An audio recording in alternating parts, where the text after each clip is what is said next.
I'm pretty sure it began when my grandmother gave me my first Crayolas. So it was a little gift, a little box of oily crayons. They looked really expensive and very fine, and so they were, I don't know, that's where I started drawing. The thing that's strange about my paintings is I don't know what my paintings are going to be when I start. It's just all color, shapes, motion, and then I start to cover the things in the painting that I don't really care for, and that's when the shapes appear, and that's where the stories begin to appear. And near the end of the painting, I see these people or creatures or personalities, and that's when I add their eyes. And as soon as I add their eyes, that's where the real story starts to come out, and I can see what's happening in the painting. So I don't ever know what they're going to be until it's done. I'm Andrea Bogdan, and I'm a painter.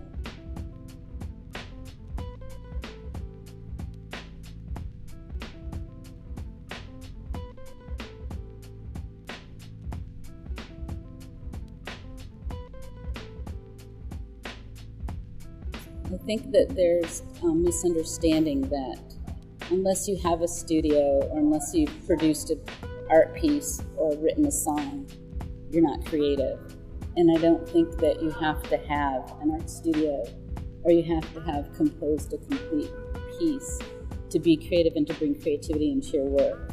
So there's a lot of people who are creative individuals who are afraid to step out and be themselves in the office or wherever they do their trade. And that's something that if my art could make a difference in the world, is that it inspires people to become what they were created to be, and sort of take those chances and risk to be themselves in whatever they're doing.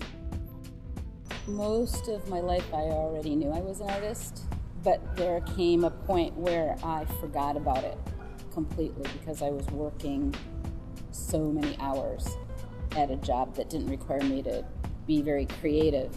In fact, the more I did that job, the less creative the job became. And it was at that point that I got the studio and took the time and made the time to do the art. I had to trick myself. I had to trick myself into doing more art by paying for a studio, and that way I figured it's like having that gym membership, you want to use it? It's like, I'm paying for the studio, I'm going to use it.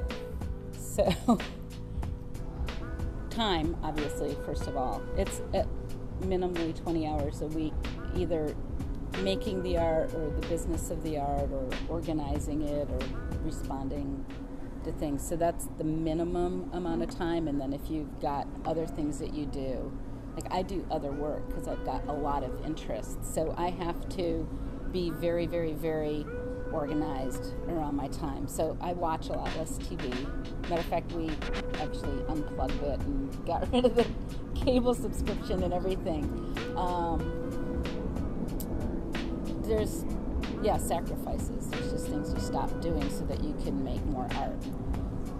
It can be expensive.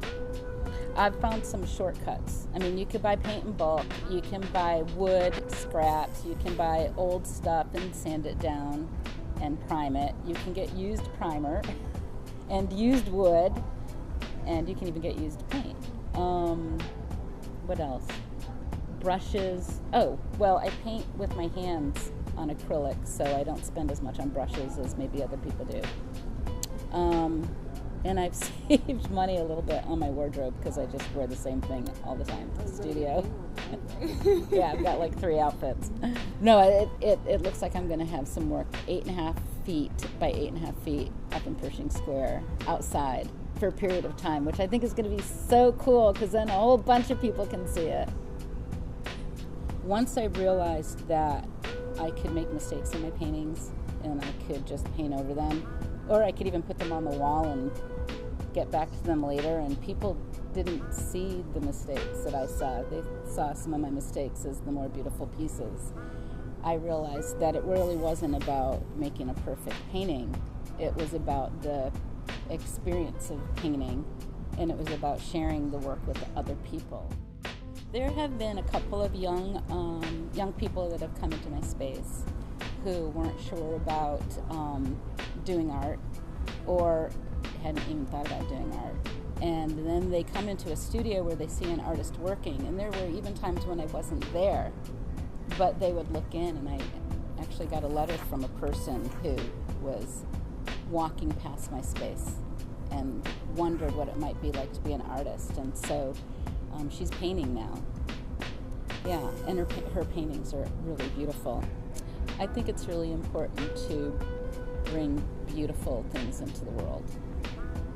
Or at least, well, the beautiful things are already here, but to pay attention to them, to make them a part of your everyday, and to make it part of conversation. For me, there really isn't a line between reality and my artwork. First of all, because I'm an artist and I've always been an artist.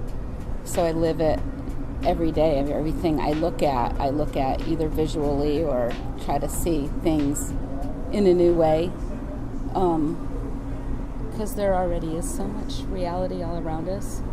So I've been sort of accused of seeing things that aren't there. Maybe that's a good thing, but I don't think I'm torn. I think it's just something that I am.